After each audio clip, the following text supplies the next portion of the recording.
Muy buenas tardes a todos y a todas y bienvenidas a esta última sesión del curso académico 2024-25 con Fran Lucha, en nuestra última entrevista. Y la entrevista se llama Liderando productos de turismo de naturaleza con impacto local. Esta es una entrevista que ya queríamos hacer hace muchísimo tiempo y que esperamos que os guste a todo el mundo porque, vamos, Fran tiene una experiencia increíble y seguro que os va a gustar. Simplemente quería también presentar el programa de Enclave Turística. Para quien no nos conozcáis, este es un repositorio y es un programa de divulgación de todas las salidas profesionales que tiene el grado en turismo y los estudios de turismo en general para, centrado en la provincia de Alicante. Ya puedes presentarlo a Fran. Y sobre todo, muchísimas gracias, Fran, por haber querido participar con nosotros. Encantado de que contéis conmigo. Muchas gracias. Fran es alicantino, es un biólogo apasionado de las aves que le gusta recorrer los paisajes de su infancia, interpretando y compartiendo con las personas que lo acompañan la belleza paisajística de su territorio, así como la extraordinaria biodiversidad que alberga a menudo oculta y desconocida. Su vocación, formación académica y la experiencia profesional adquirida durante años como guía y técnico de la Generalitat Valenciana en diversos parques naturales de la Comunidad Valenciana facilitó la puesta en marcha en 2014 junto a la ambientóloga Anabel Lillo de la empresa Oxitours, que es una empresa de turismo de naturaleza y educación ambiental, que ambiciona posicionar la naturaleza alicantina como lo que es un recurso turístico y patrimonial de primer orden, capaz de diferenciar y desestacionalizar el destino de la Costa Blanca, generando un impacto positivo en este mismo medio natural y en las poblaciones locales que viven de él, de manera responsable y sostenible, gracias a las actividades que realizan personalizadas y genuinas. Principalmente desarrollan su actividad en la provincia de Alicante, pero también en zonas limítrofes. Y también trabaja en proyectos en la región keniata del Masai Mara, donde ejerce tareas de asistencia técnica y guía de safaris desde el año 2021. Dan se reconoce como un cuentacuentos, lo que no deja de ser verdad. Los relatos que construye alrededor de las montañas de su tierra, del vuelo de sus especies de aves, de la singularidad de las especies botánicas endémicas, o la historia que aún cuentan viejos sillares olvidados de pozos de nieve o lienzos de muralla, son precisamente eso. Cuentos que hablan de lo bella, singular, única y desconocida y frágil que puede llegar a ser la tierra de uno o de una. Bueno, preciosa la biografía que nos mandaste. Ahora ya comenzamos con las preguntas. Sí, Fran, encantado de conocerte y a mí me gustaría preguntarte cómo llegaste al turismo de naturaleza tras haber estudiado biología. Y también luego, si nos puedes comentar cuántos sois en la empresa y cómo os organizáis. Eh, Muchas gracias, Ana. Gracias, Carlos. Hola, José. Hola, Paz. ¿Cómo se me ocurre la insensatez de siendo biólogo tirarme al lado turístico? Yo me lo pienso muchas veces, pues la vida que te lleva por estos caminos. La verdad es que, como ha dicho Ana, después de unos años trabajando para consejería en parques naturales, en el Peñón de Ifac, en la Marjal de Pego, en Serra Chelada. Bueno, el trabajar como técnico de parques sí que me dio la oportunidad de testearme como guía y de hacer un pequeño estudio de mercado sobre las necesidades que tiene la gente que iba a los parques, pidiendo actividades o pidiendo, etcétera. Entonces, sí que es cierto que cuando saltamos a Oxitours teníamos ya 8 10 años de experiencia y de escuchar a la gente con lo que quería. Entonces, con lo que quería. Estaba yo hablando de 2014, 2012, cuando se empezó a planificar. Ahora ha cambiado bastante la cosa, pero hace 12, 14 años poca oferta de interpretativa para extranjeros de pago había en la provincia de Alicante. No es que haya mucha más, pero sí que es cierto que había mucha gente que iba a parques, que había una oferta X y decían, vale, pues ahora esto me gusta, ¿qué más puedo ver? ¿Cómo puedo ir a esta montaña y que alguien me la enseñe, como habéis hecho en este parque natural de manera gratuita desde una institución pública? Bueno, ese nicho estaba relativamente vacío, pues ahí que aparecimos y ahí estamos. Ahí sí que más o menos, también es cierto que hubo un ERE en Baersa que llevaba los parques y nos veíamos con la guillotina al cuello y no hay nada más, digamos, acelerante para iniciar una actividad que ver que tu trabajo está en peligro. Entonces, bueno, nos pusimos en marcha y ya está. ¿Cuántos somos? Depende de la carga de trabajo. Puede rondar entre 2 5 6 pero no muchas más personas porque no somos Satur, quiero decir, no somos una gran empresa, entonces tenemos dimensionada, creo que más o menos bien, la necesidad de personal respecto a la carga de trabajo. Si sobredimensionamos, por una propuesta como esta es un poco problemático sobrevivir. Pero bueno, ahí estamos, dos, cinco personas dependiendo de la carga de trabajo. Hola, Fran, encantado de conocerte también. Bueno, José, Mira, ya has mencionado que trabajáis en un ámbito en el que, en cierta medida, pues la legislación tiene su complejidad. Por ejemplo, en los espacios naturales protegidos, pues hay una legislación específica, pero también en el ámbito de las actividades incluso. Y a este respecto, hace poco tiempo, hace un año aproximadamente, salió un nuevo decreto que regula las actividades vinculadas al turismo de naturaleza.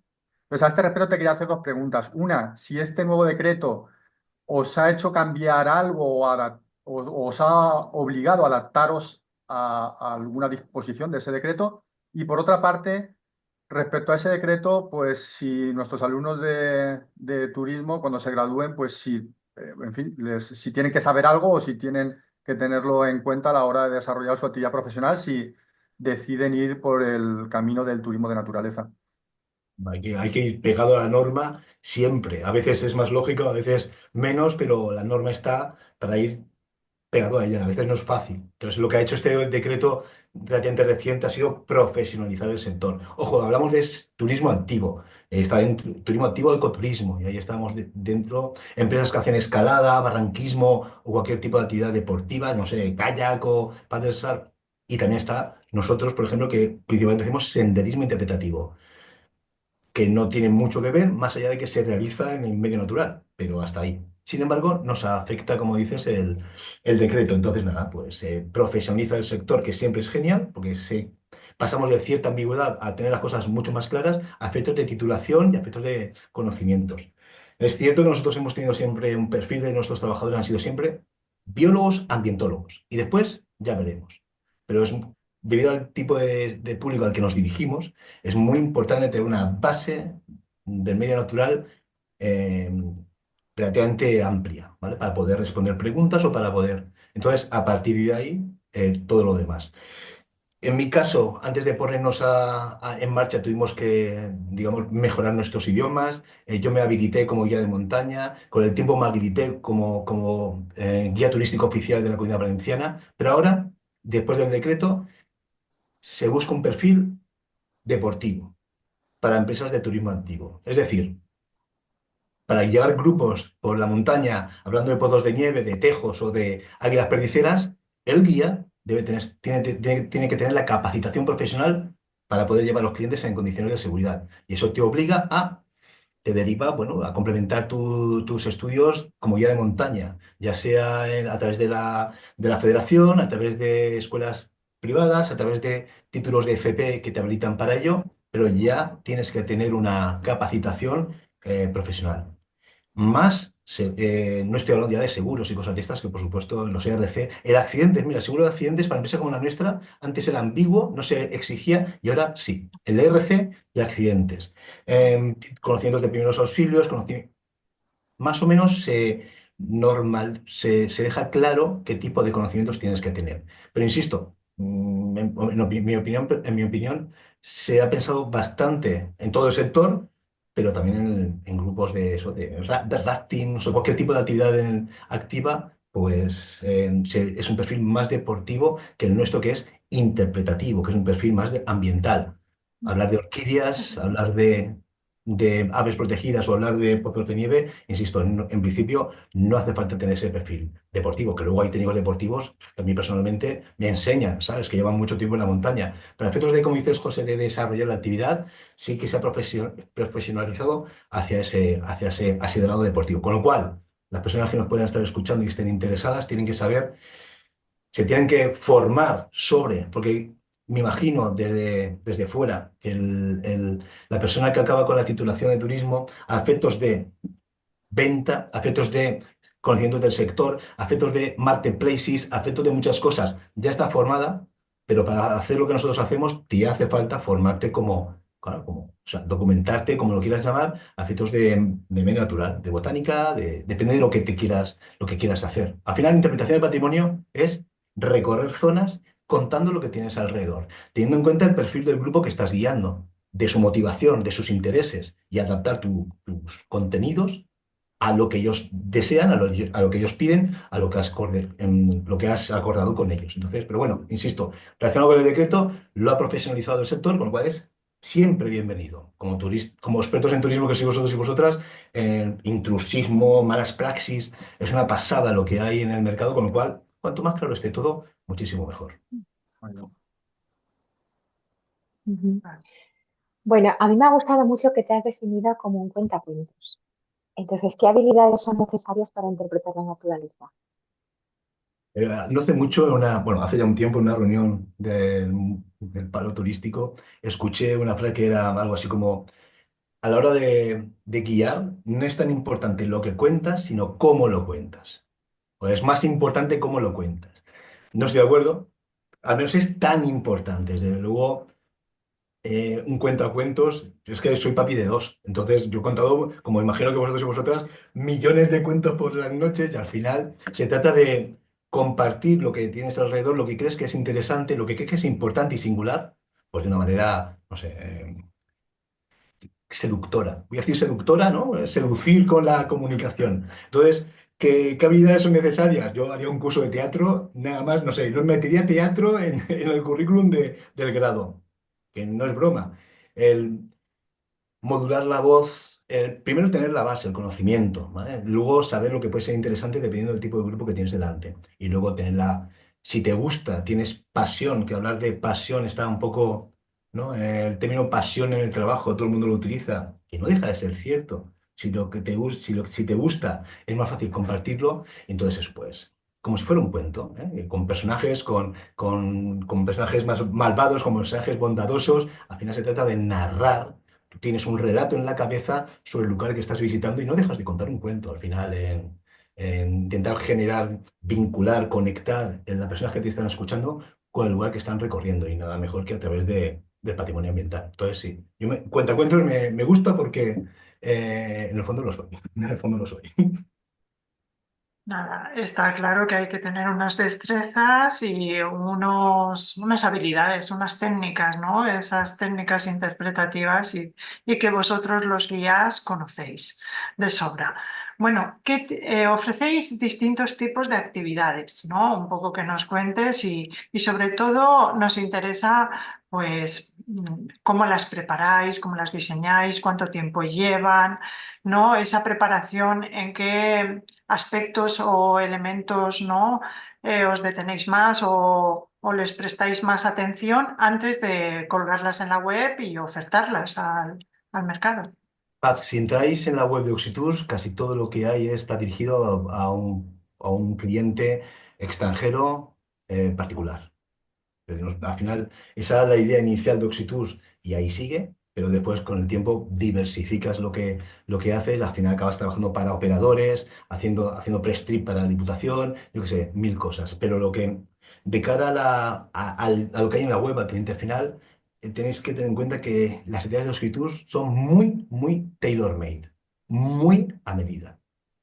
No trabajo con una gestión de reservas en absoluto. La gestión de reservas es llamar y hablar con cada cliente. Y es muy importante porque conociendo lo que necesitan, puedes planificar una actividad, ¿vale? Lo que hay en la web es un lienzo de posibilidades relativamente flexibles, incluyendo comida en un restaurante tradicional, incluyendo, ¿por qué no?, una visita a una bodega, a una almazara o a un taller de embutido. Entonces, Lo que le dependiendo de lo que apetezca.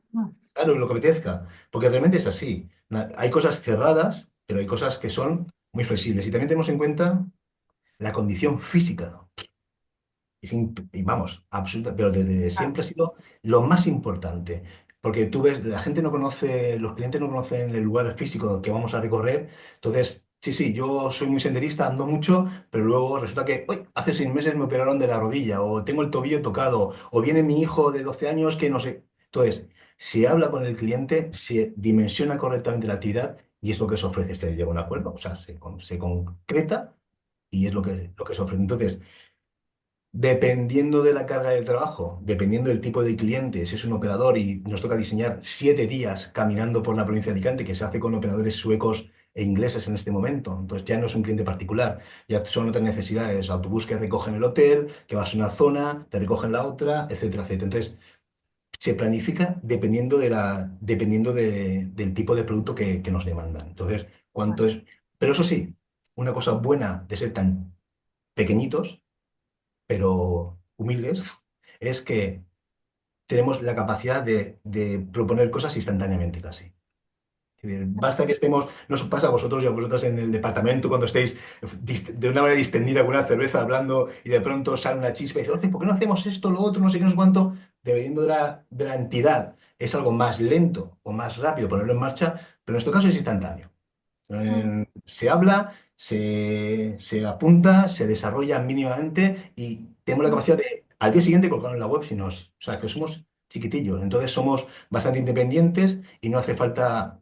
Lo que ha comentado antes, no sé si era Carlos o José, el tema de la legislación de espacios protegidos. Evidentemente, no puedes plantearte con un grupo de 80 en la Rocha porque Pepo y Jordi se enfadan mucho contigo si te presentas sin avisar. De hecho, hay una normativa que afecta a la actividad. Pero conociendo el medio, conociendo la norma, puedes preparar una actividad de un día, casi de un día para otro, en cualquier zona de la provincia de Alicante, ¿vale? O ofrecer un producto, contratar con un partner, con una náutica o con que te ofrezca que poder alquilar el barco y realmente es algo rápido. Entonces, dependiendo de la carga de trabajo, del tipo de producto, puede ser relativamente rápido colgar las cosas en la web y que tenerlas disponibles. Claro. Bueno, porque tú tienes a tu favor que ya conoces el medio y todos los recursos. Entonces, y esa adaptación a medida está hecha. Vale. Muchas gracias. ¿Verdad? Vale. Creo que le toca a Carlos. Este el micrófono silenciado. Carlos. Sí, perdón. Ahora sí. Fran, ¿cómo organizáis las diferentes actividades que ofrecéis? Por ejemplo, el beachwatching, eventos, actividades más educativas. ¿Están sujetas a un calendario, a una estacionalidad? ¿Qué nos puedes comentar? Afortunadamente, desde mi punto de vista, este tipo de productos son, tienen más salida, o el pico de trabajo es precisamente fuera de época estival, lo que eso es una maravilla, porque cuando hablamos de que este tipo de actividades diferencian en los destinos y lo desestacionalizan, es absolutamente cierto. Alicante no es ni Pirineos, ni Picos de Europa, ni los Alpes, ni todos los destinos verdes de naturaleza típicos que nos pueden venir a la mente no sé, cuando pensamos de turismo de naturaleza. De hecho, es bastante fuera de la Comunidad Valenciana, digamos que ha ido un poco a remolque en las últimas décadas respecto al turismo de naturaleza. Congresos en toda España o ferias de turismo ornitológico, y yo recuerdo que la región valenciana no tenía stand ni se le esperaba. Entonces ha habido un cambio en los últimos 10 15 años y ahora, bueno, pues se ve esa capacidad de desestacionalizar. De hecho, en verano pensábamos que iba a ser una época relativamente tranquila y no, porque en verano nos dio por hacer rutas nocturnas, porque claro, durante el día ir a la montaña no es muy buena idea, aunque a veces hay gente que, oye, un cliente en el Hotel X que quiere ir a Aitana. Que bueno, pues a las 6:30 lo recojo y a las 12 estamos tomando un café en el bar del hotel porque es una locura ir más tarde porque hace mucho calor. Pero las noches resulta que es un ámbito perfecto para hacer senderismo interpretativo nocturno. Entonces, aves realmente es durante todo el año, ¿vale? Pero de septiembre a junio, por ejemplo, en el birdwatching es perfecto, porque aves siempre están presentes, evidentemente hay mayor actividad en primavera con la época de cría, mayor actividad en época de paso migratorio, pero viene un cliente noruego y quiere ver un listado de 20 aves y es muy fácil que las 15 de las 20 las puedas ver a lo largo del año. Entonces, desestacionaliza, nos permite trabajar casi todo el año en la montaña, porque tampoco los inviernos, como sabéis, son muy duros. Nosotros nos equipamos y ya está. Los noruegos van en manga corta y dices, bueno, primavera para ellos, pero el trabajo se saca conforme llega. Pero es cierto que en verano hay un tipo de actividades, se navega más y se va mucho más por la noche, y en invierno, por ejemplo, las aves y el senderismo de montaña, el senderismo en zonas de montaña es muchísimo más demandado. Entonces, bueno, luego metimos la educación ambiental, porque al fin y al cabo nos encanta los niños y las niñas son lo mejor del mundo para hablar con ellos de naturaleza, para hablar con ellos de de la importancia del lugar donde viven, ambientalmente hablando, patrimonialmente hablando, y entonces también, bueno, pues con la educación ambiental, que también es a lo largo del año, sacamos los monitores, sacan grupos de escolares sin ningún tipo de problema. Entonces, es una pregunta un poco compaginar. Se trata de llegar a fin de mes, con lo cual se intenta sacar la faena conforme te llega, ¿vale? Y Fran, has comentado también ya la seguridad, pero yo tenía aquí preparada una pregunta porque es un tema que, bueno, aparece mucho en los medios, sobre todo en verano, en Pirineos, picos de Europa, sobre todo con, bueno, salidas que se hacen organizadas, pero que a lo mejor no estaban tan organizadas, hay un accidente y últimamente hay problemas serios en cuanto a incluso que la Guardia Civil, quien ha organizado esta actividad, tiene titulación. Un poco, ¿cuáles serían los principales problemas a nivel de seguridad? Has comentado el tema de la condición física, de que hay que adaptar las actividades, pero ¿algún detalle más? Carlos, es que es una pregunta complicada de responder porque es muy amplia y muy transversal. Aquí hay mucha opinión, lo que decía, mucha opinión personal, pero como muchos ámbitos, me sorprendo los pocos accidentes realmente que hay. Para la enorme afluencia de gente que hay en la montaña. Pocos accidentes no, hay un montón. Pero es que ir un domingo a Bernia es una romería. Entonces, a veces la capacitación de los guías impiden, pero porque no son guías, porque son guías solidarios que organizan, que dicen, no, no, esta actividad no tiene seguro, tenemos que ir cada uno con su seguro. Pero si hay un accidente, el responsable eres tú. Entonces, se hace de manera, a veces cobrando y todo. Entonces, aparte de la capacitación para organizar un grupo, los accidentes ocurren, pero aumenta la probabilidad debido a la enorme cantidad de personas que hay. Es que no sé, es una pasada. Es una pasada. Y, Entonces, que no esté regulado de alguna manera, más allá de algunos parques naturales de manera muy concreta, es preocupante. Bernia es un espacio protegido. Está dentro de la red de espacios protegidos de la Comunidad Valenciana. Pero Bernia creo que tiene algún personal asociado, pero compartido con IFAC y con, no sé, con otro parque natural. Realmente la presencia ahí de personal es mínima. La regulación es. O sea, que es una romería la circular de Bernia. Que, ojo, que no es un paseo, que no es el Faro del Albir, que hay alguna zona que va la gente totalmente con una equipación insuficiente, sin tener ni idea de dónde se meten, y por supuesto la probabilidad de que haya un accidente, ya sea un esguinzo que tenga que venir el helicóptero, es enorme. Entonces, no solamente por nuestra propia seguridad, sino por la seguridad de los demás usuarios de la montaña. Hay una afluencia masiva, la administración, creo sinceramente que no tiene capacidad para poder gestionarlo con los recursos existentes. Los recursos son menores de los que deberían de ser, porque al final, y esto es importante, el lugar donde se desarrollan esas actividades es una importancia ambiental extraordinaria. Que sí, aquí hablamos de pasarlo bien en la montaña, de ver estos pájaros, estas orquídeas, pero ambientalmente hablando, es un puro museo.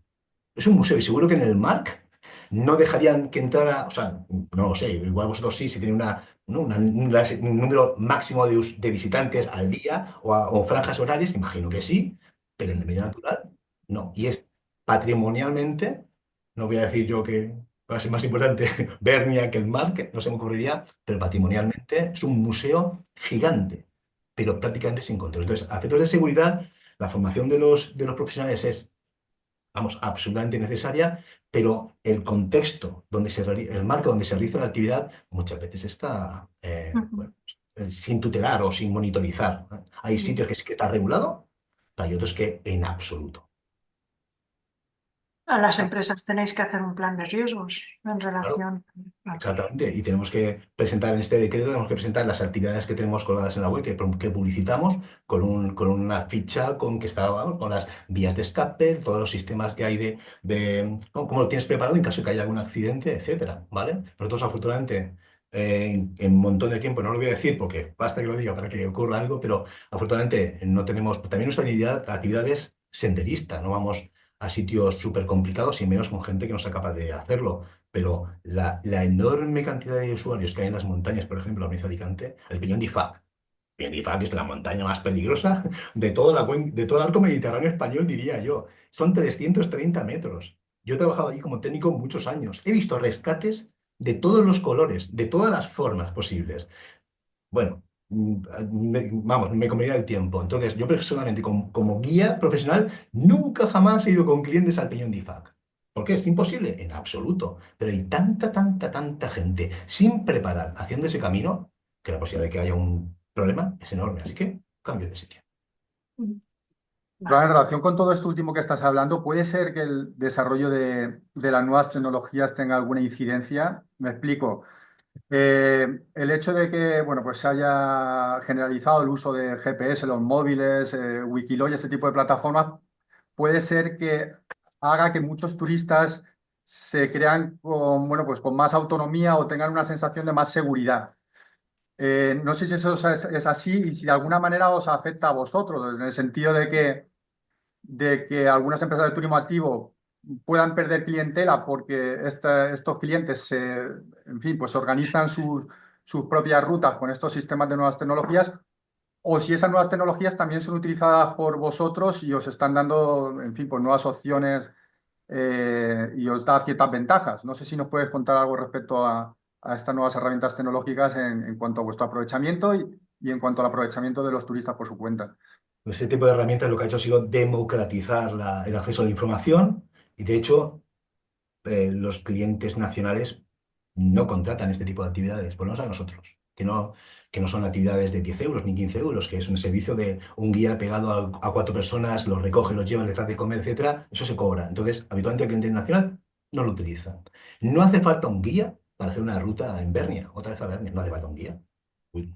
El punto de encuentro, la ruta en Wikiloc, el desnivel, los kilómetros, los puntos panorámicos, es que y señalizado aparte del track que llevas en el móvil, señalizado en el suelo, no te hace falta guía, ¿vale? El problema es que esta información ha generado, o sea, esa facilidad de acceso a las zonas ha generado un boom increíble de usuarios. En nuestro caso, nunca jamás hemos pensado en que muy poca gente contrata al guía por el hecho de ser el guía que me lleva por el camino, que por supuesto. Sobre todo es para que le cuentes la interpretación. O sea, guía para ir a Bernia, pero ni siquiera para los noruegos, si van a hacerlo sin ningún tipo de problema. Ahora, llegan a Fuerteventura y aunque haya algún panel y ahora está en restauración del Ayuntamiento de Callosa, quieren saber. Entonces, esa habilidad del guía que está en Fuerteventura y hace que la gente mire al faro del Albir y cuenta cómo el destacamento de Bernia bajaba desde Bernia hasta llegar al faro del Albir o a la zona de Moraira para repeler los ataques de los piratas berberiscos.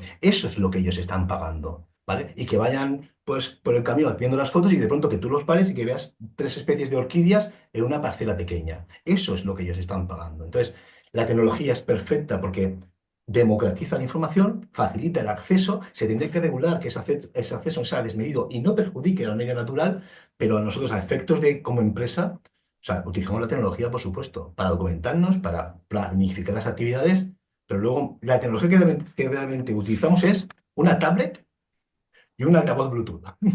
Muchas veces vas por el campo y ves pasar pues, una colla negra relativamente rápido, o una colla negra, o no sé, una águila perdicera, que apenas la hemos podido ver. Entonces, si el cliente es especialista, estás buscándola. Entonces, estás haciendo una espera de horas. Si hace falta en una zona, a esperar un territorio de perdicera, y al final la ves y la fotografías. Si el cliente es más de generalista, de naturaleza en general, pero que le molan los pájaros, no ha visto la perdicera, porque apenas la has visto tú, sacas la tablet, pones unas cuantas imágenes, pones el canto, etcétera, etcétera, entonces te apoya para la interpretación, ¿vale? Pero lo que decías tú de herramientas de apps y todo eso ha hecho que el flujo de gente en el medio natural sea enorme, pero que para las empresas de nuestro palo, lo que se busca es seducir, de nuevo lo digo, seducir al cliente a través del patrimonio ambiental y cultural. Entonces, de momento la IA, a nada que se ponga, nos quitará el trabajo también, pero de momento la IA ahí no llega.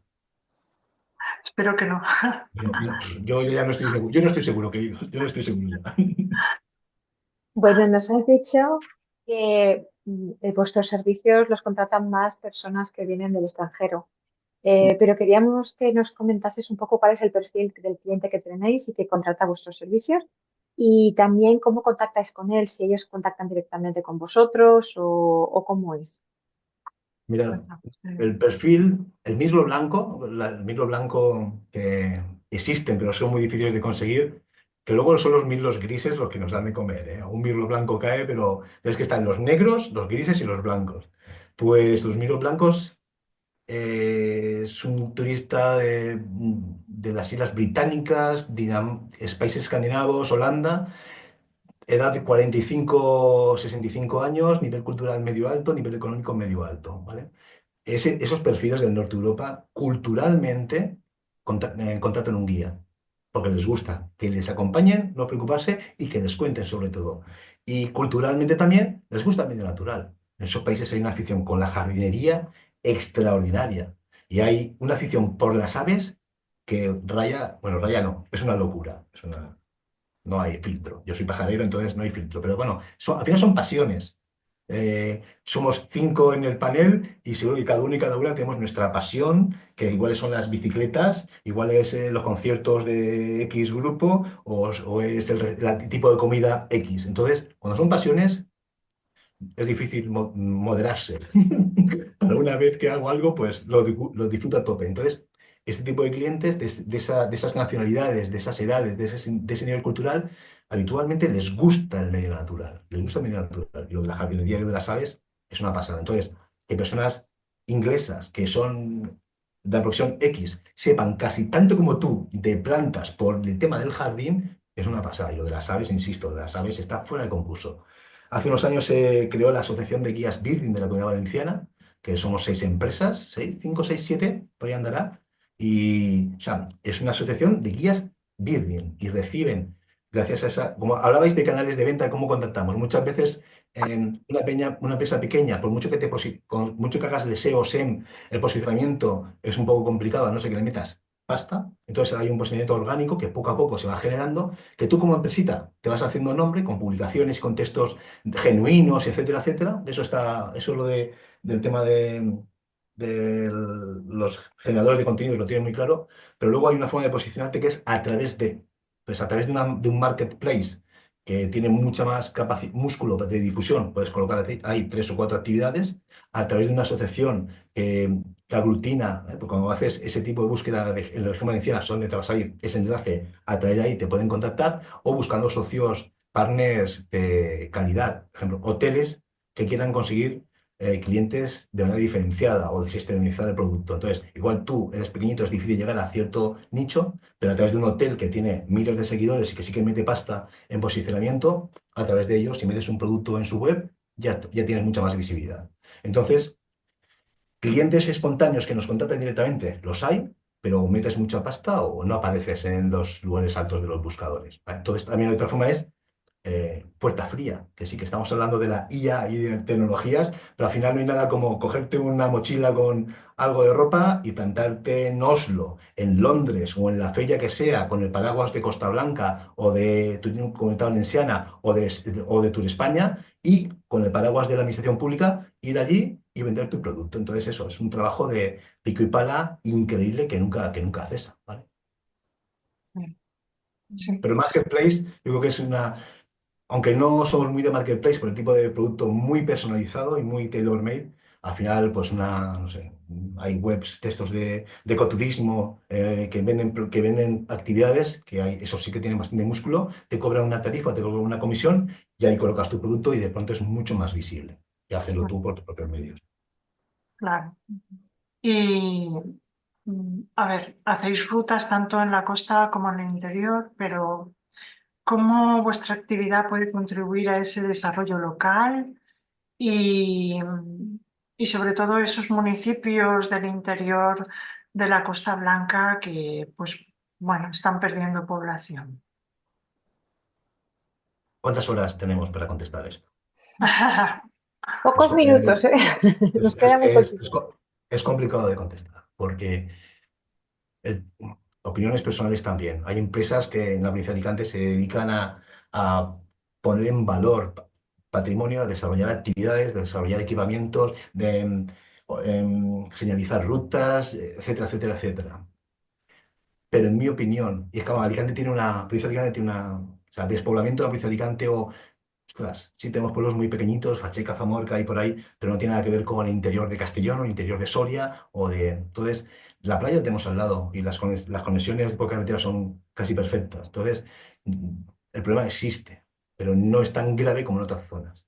Aún así, los municipios pequeños tienen que ser independientes económicamente, quiero decir, tienen que intentar recuperar los usos, los trabajos que siempre han desarrollado con la cereza, con la almendra o con el olivo, que sean de nuevo rentables, porque el turismo no va a salvar esos municipios, en mi opinión. O sea, se vende a veces el turismo como la gallina de los huevos de oro y al contrario, puede ser una puntilla de oro y que acabe con la población local. Porque antes decíais turismo responsable y sostenible. Ecoturismo es una palabra muy gorda, muy importante. Nosotros tiramos hacia el ecoturismo, pero vamos, somos los más responsables y los más sostenibles posible. Intentamos incidir lo más positivamente posible en la comunidad local, en la población. Pero, no, insisto, nosotros no somos una empresa que lleve autobuses, que llega al crucero a la Puerto de Alicante y vamos a...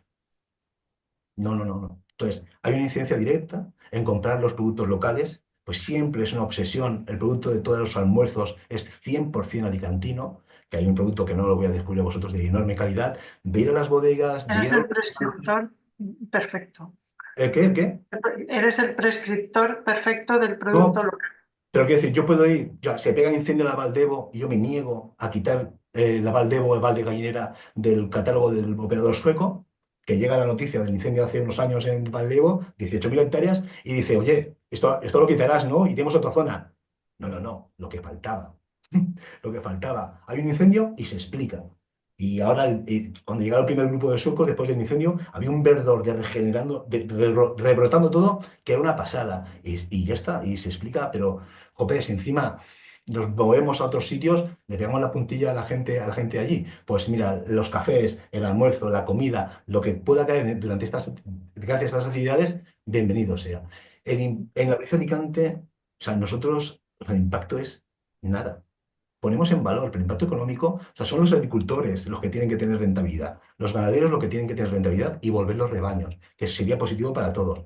Pero el turismo o lo que se desarrolla tiene un impacto real en el medio, pero en el destino, o no podemos prostituir el destino con las actividades de gente de fuera que venimos allí a hacer nuestras actividades y que no queda prácticamente ni un euro en la comunidad local. Por eso vienen los conflictos, las malas caras y los roces entre población local y empresas, porque además, insisto, enormes cantidades estoy pensando en cantidades de descenso de barrancos o cosas de estas que mueve mucha gente de la costa y que realmente al municipio le queda prácticamente nada. Claro que te van a poner unas tasas, claro que se va a mosquear la gente, claro, es que vienes, haces tu actividad y te piras, oye, al final haces aquí y no dejas ningún tipo de beneficio. Eso tiene que cambiar diametralmente, ¿vale? Bien, porque, insisto, el turismo puede complementar, pero no va a salvar a nadie. Y o lo hacemos mucho más responsable y escuchando a la población local, o habrá problemas continuamente.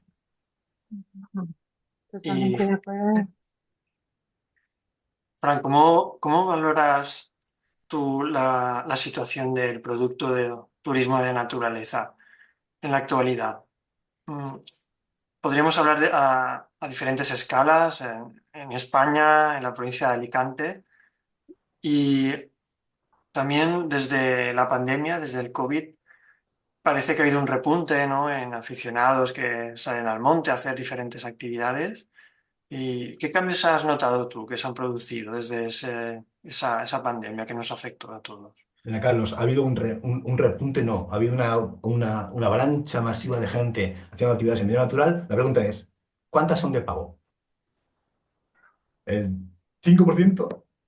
Por supuesto, mucha gente en el medio natural haciendo actividades, sobre todo locales o nacionales, pero ¿cuánta de esa gente paga? Entonces no es turismo en naturaleza, son actividades en la naturaleza, esparcimiento en la naturaleza o tiempo libre en la naturaleza, pero no turismo en la naturaleza, porque o te paga o te alojas fuera de tu No sé, residencia habitual, o eso no es turismo, es otro tipo, es otra cosa. Entonces sí que hay muchos usuarios en la montaña o en el medio natural, pero no hay mucho más turismo en el medio natural. Por supuesto, hay muchas empresas que hacen, no sé, kayaks, cosas náuticas en verano, eso sí que ha aumentado muchísimo. Y el senderismo también, pero no creas que es directamente proporcional la afluencia de gente con la contratación de productos, ¿vale? todo lo que sea acuático, de